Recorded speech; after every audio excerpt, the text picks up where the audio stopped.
Well, I recently just did a review of this book, Underground, by David Macaulay. I think I'm saying his name right, from 1976. And that was kind of the gateway drug, as I mentioned in that review, for me to have an interest in things underground and secret and that sort of thing. And so I thought I would put together this top 10 list of books about secret bases. Some of these I reviewed, and I think some of them I have not. So I will put some links at the end of the screen, and I think I have a playlist that is all about secret places and stuff like that. So I'll link that on the end screen as well as a link to this one in case you missed it. But just a quick introduction. This is one of those weird subjects that the whole underground base thing, some people are like, why do you even have a thing with that? And for me, it started in 1992, my second year in college. And I was, of course, like most kids growing up in the 80s, hearing about nuclear bunkers and missile silos and movies like War Games with showing the inside of NORAD, or the Hollywood vision of the inside of NORAD, really got me curious about that sort of thing. And then, of course, the Cold War ended in 1991, and so that was allegedly kind of over, but not really. And obviously, we're kind of right back in Cold War Part 2 right now. So the thing that really got me going, though, was in 92, and of course, this is right on the heels of the Cold War.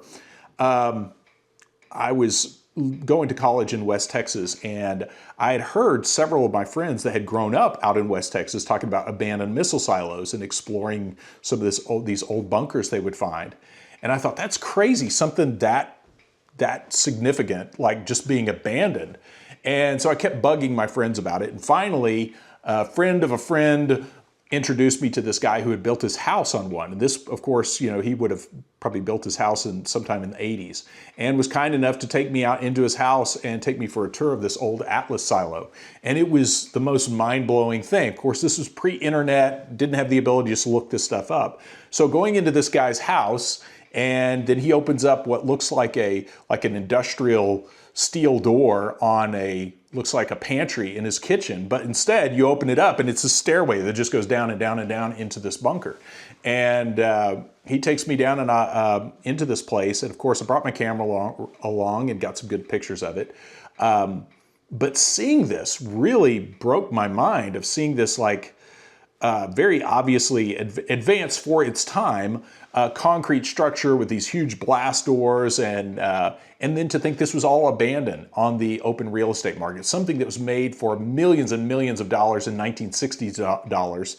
And then it was only active for, I think, just maybe 3 or 4 years, if that, and then literally discarded on the open real estate market.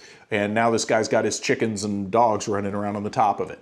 And immediately my 19-year-old brain goes to okay, if this is throwaway technology, what replaced this? What is the state-of-the-art technology now? And then, of course, you start getting into a lot of the other secret programs and all the other crazy things out there, and you start realizing there's a lot more going on underground than you would think. So this is my top 10 list, and I've got some runners-up on this too. If you're curious about Cold War infrastructure, bunkers, secret bases, that sort of thing, this is a good, most of these books are readily available, but I'll get into my number one is very difficult to find. It is definitely a unicorn. So for starters, we have Underground Structures of the Cold War. And this is one of the best scholarly works of just overview of every country with a nuclear program, and even some without, that have nuclear infrastructure and bunkers and secret bases, secret air bases, and all kinds of stuff. And this guy did a great job of cataloging all of that. This is Paul Ozerach, I think is how you say his name. Excellent book. And this is one I got fairly recently. This was published, I want to say, just in the last 10 years or so, 2012.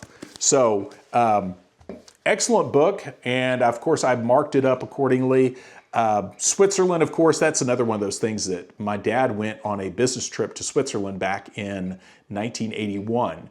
And I remember when he came back, he was talking about all these, like, you would see on the side of the highway, there'd be like a disguised part of the mountain would just open up and military vehicles would drive out. And it's like, that just blew my mind to know that that's sort of stuff actually happens. So anyway, that's Underground Structures of the Cold War. As far as I know, this one's fairly easy to find, but now that all the Cold War Part 2 stuff is popping up, it might be a little bit more difficult.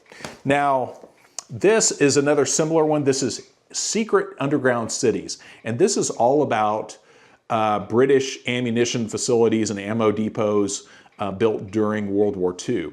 And just fascinating to see what the state of the art was in World War II for building these massive underground facilities. And when you start seeing how much effort was put into that in World War II, especially in the UK and France and Germany, to put this critical, any kind of critical war infrastructure underground in these massive bunkers with massive hangars and all kinds of stuff that then you start to see where some of the rumors, see, that's the thing, in the 80s and 90s especially, there were all kinds of rumors floating around about massive tunnel systems and secret rail systems under the United States. But more about that here in just a minute. But so that's a fascinating one to just see what was going on in World War II. Now, this is where we get into the fun part. This is Dr. Richard Sauder. He dominates this list. This is the first one I got in 1995, or I think I got this in 97, but it was published in 95. This is Underground Bases and Tunnels by Richard Sauder, PhD. And much like, kind of like me, of course, I was a lot younger than him, but when I was 18, 19 years old is when I started hearing rumors of these secret underground bunkers that were for way more nefarious things than just nuclear weapons. And it was hard to kind of separate fact from fiction with all that. And there was a lot of disinformation being pumped into the UFO community about that. So you had to be really discerning with that. And he did a great job of going through and looking at the public records, seeing what the state of the art was in tunneling and what the patents were for different things. And one of the things he uncovered was a patent for a nuclear tunnel boring machine that could cut through rock with very little, I think muck is what they call, or tailings of the leftover material that has to be taken out. So that minimizes, that means your tunneling can be done a lot more efficiently. And he covers a lot of known secret facilities, and then he covers a lot of plans for facilities that are like over a mile underground. Like some of the stuff that's proposed in this is mind-blowing. And the tricky thing about a lot of the really advanced underground facilities is obviously these are classified at the highest levels. So sometimes the best you're going to be able to do is find the plans for it, if that. And then the trail usually goes cold. But he does a great job of explaining how a lot of that stuff is done, how property is procured through private front companies and that sort of thing. But excellent book. I can't recommend this enough. I've reviewed this actually a couple of times on this channel. Now, another Richard Sauder book. This was written a few years after this one. This is Underwater and Underground Bases. And he expanded his search to look into the rumors of undersea bases, people spotting UFOs and weird aircraft stuff emerging out of the ocean and all that. So he started looking into that, and lo and behold, found records dating back to the early 60s where the U.S. Navy was proposing these ideas of these undersea bases, massive bases, and has some excellent material on the planning and the drawings of how these would be constructed. And probably one of the more curious things in this book is there's a whole chapter on how, I think it was a document originally put out by the State Department or CIA or somebody about how to spot underground facilities being constructed and operated in other countries. And as he points out, you can easily use that as kind of a key to figure out where they are wherever in the United States or whatever. So fascinating book. And then this is another one of Richard Sauder's book. Again, he's definitely dominating this stack of books. Hidden in Plain Sight, Beyond the X-Files. And this one, again, continues where the other two left off. This was actually published, I want to say in like 2009. This is from, no, 2010. And again, fascinating information. And one thing, my hat's off to Dr. Sauder for his ability to present the information without a lot of books like this go crazy with speculative stuff that has no footing in reality. And he does a really good job of saying, hey, here's what I can prove, here's what people are saying, but we can't really prove X, Y, and Z. So he sticks to, when he speculates, he says, I'm speculating, and does a very good job of sorting that out. And this also has some fascinating information of just people who have sent him information, and he presents it, hey, here's also rumors I've heard about stuff like this. So, and this dovetails with a lot of what I've experienced back in the early 2000s. I was working for a rubber and plastic company, and I would visit some aerospace companies and a lot of just people across the political spectrum.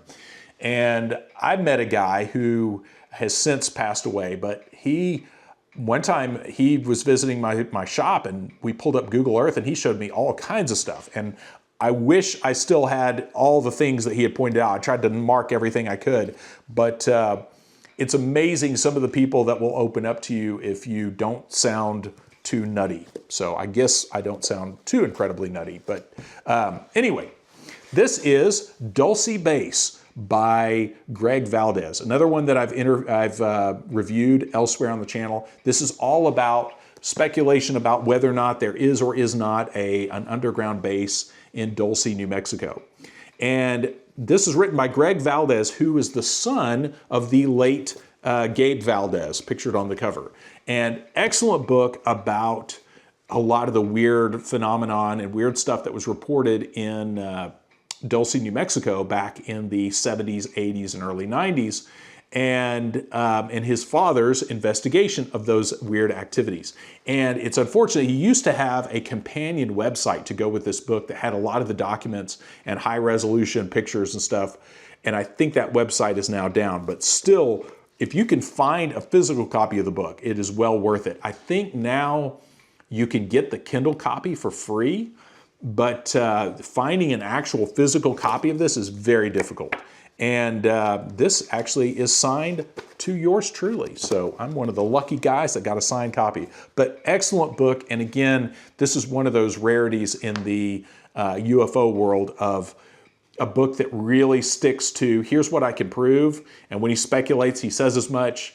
And very good analysis from someone who was actually living through a lot of this stuff that was happening in that time period. Now, this next one is a kind of a crazy one that I think I originally had to special order this at either Borders or Barnes & Noble. This is MILABS or MILABS, I don't know how you pronounce that, but it is Military Mind Control and Alien Abduction.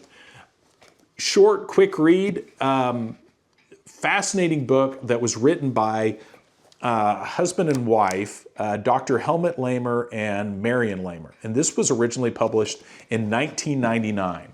And very fascinating book about the military aspect, the covert military aspect to alien abductions, and catalogs the accounts of abductees that were taken to secret facilities, and then comparing that with some of the weirder known cloning and weird medical programs and some of that. So fascinating information.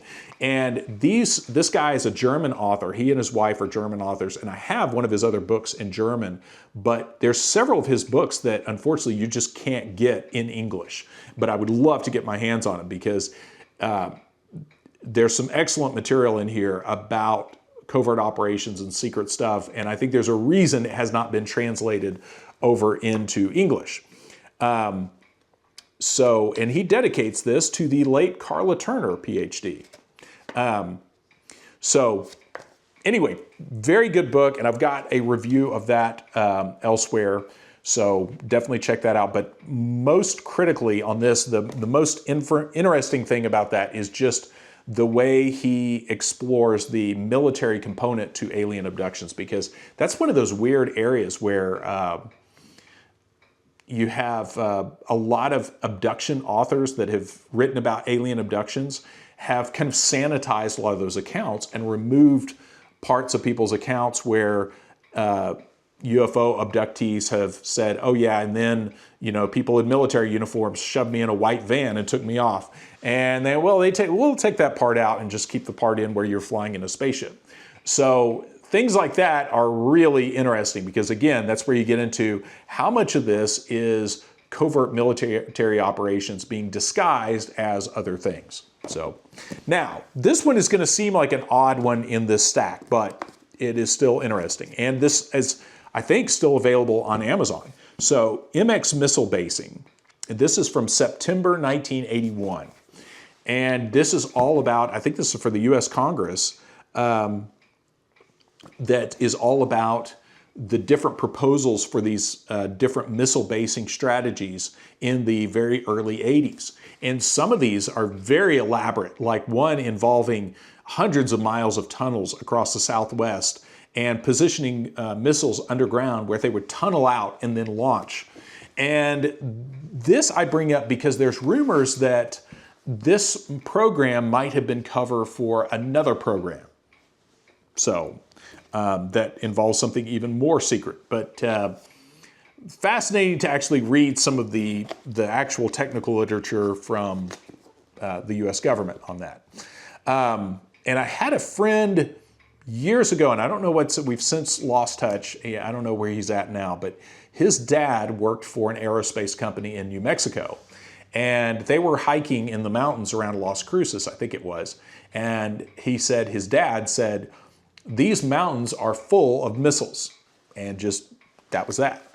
And I didn't think much about that until I read this book. So now, moving right along, this is History of the Greenbrier. Now, I got this when I took the tour of the bunker that's underneath the Greenbrier Hotel. And this is a fascinating case study for people who don't think that big secret military bases could be built underneath someplace without people knowing.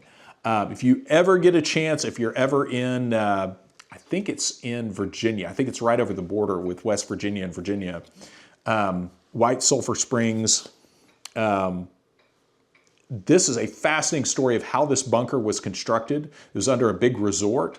And if you go on the tour there, if you can go there, I think they still have that tour. And in the tour, they explain how they use these front companies, and it's stuff that will blow your mind. The amount of work they went to they didn't know at the time what the Soviet satellite capabilities were.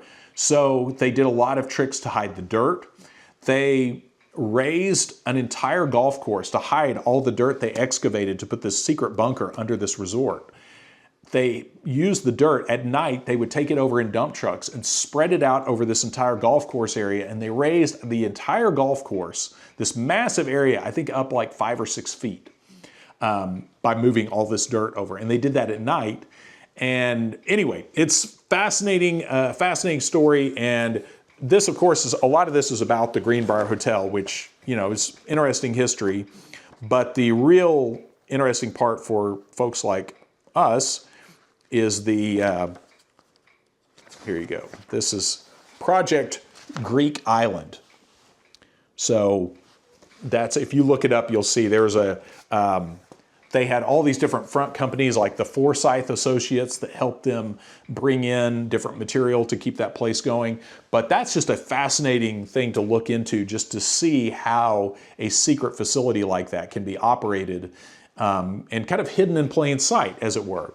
And one of the other interesting things, if you're curious about this stuff and you like going around and investigating this kind of thing, important to remember, one of the things that they do, and that they were telling us about at the Greenbrier, was they would have federal agents come into the area and pose as tourists.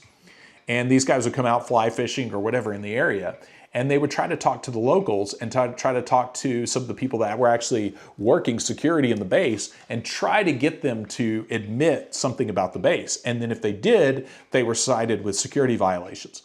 So remember that when you go poking around and start talking to the locals and they get real jumpy, because that's what they're going to think. So Anyway, last of the top 10 list, the definitely top 10. The holy grail of underground secret bases is the Sauder report, Notes from the Underground from 1998.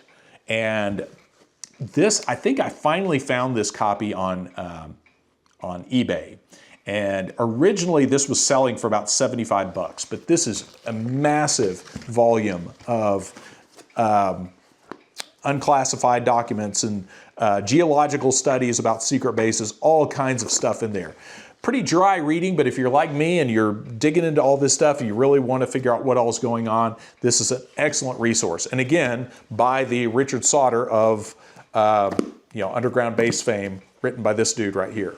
So if you can find it, this one is fantastic. And I'm surprised he hasn't released this as maybe a PDF version or something like that. Dr. Sauder, if you're watching this, if you'd like to make that available, I know there's some of us that would love to help make that happen. But fascinating book. And again, Richard Sauder is one of those guys that I've emailed back and forth with him a few times about things. In fact, he was just involved, if you go to his Substack, he was just involved in a really bad hit and run accident. So I know he's got some major struggles going on there. But this is one of those guys, I've never met him in person, but I would love to, just because I would love to pick his brain. He has stories about all kinds of things, and all of his books are gold. So now, some runners up. And I just have a few here for those of you that want to go down this rabbit trail, because again, I think all of the nuclear infrastructure stuff is really fascinating. And it's kind of funny. There's a facility I'm close to, and I'll just hold that up. That is the name of said facility. My wife made that little card for me since it's Valentine's Day. But if I say the name of this facility, my video might get flagged. And it's funny, I made a joke on a Facebook page about this facility that's not too far from me, and actually they did a little bit of investigation into me because of that joke. So I have to be very careful about that. But this is an underground facility close to me that builds the things that go boom, and has very tight security. And there's convoys that run down the freeway sometimes that are carrying materials for that group. But one thing I love looking around for is any of that old Cold War infrastructure, like the long line sites. Some of you that have followed my channel for a while love checking out the old long lines facilities. And that brings me to the runners up, both by the author Harry Helms. This is Top Secret Tourism and Inside the Shadow Government. And these are more on the mainstream side as far as this is really more of a screed against the just secrecy in government and some of the corruption in government. It's good. I say screed in the positive sense, if you can do that. But this is a good book, but it has some interesting stuff about the continuity of government program and mentions some sites in that.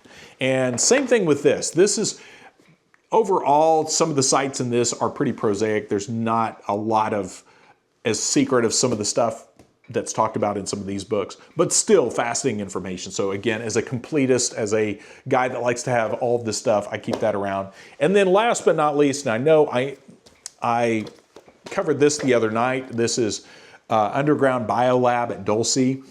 This is definitely one of those you got to run through a strainer and use some serious discernment about, because there's some overly sensational material and some intentional disinformation, but there's also some good information. So make of that what you will. But there you go. There is my top 10 list of underground secret base books, if you're curious about looking into that. And like I said, here in West Texas, I was out in Amarillo the other day, and there's some, I'd heard about these tunnels under Amarillo, so I went down and checked some of those out. And pretty cool to see.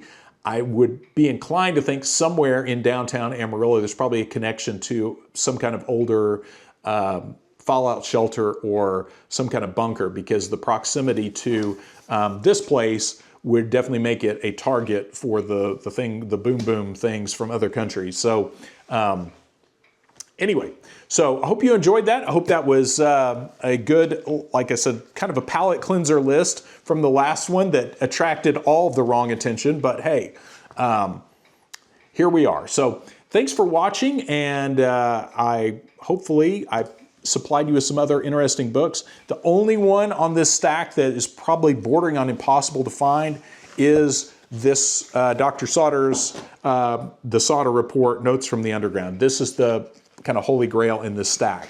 But all these others, I think, are all readily available as of this recording. So thanks for watching.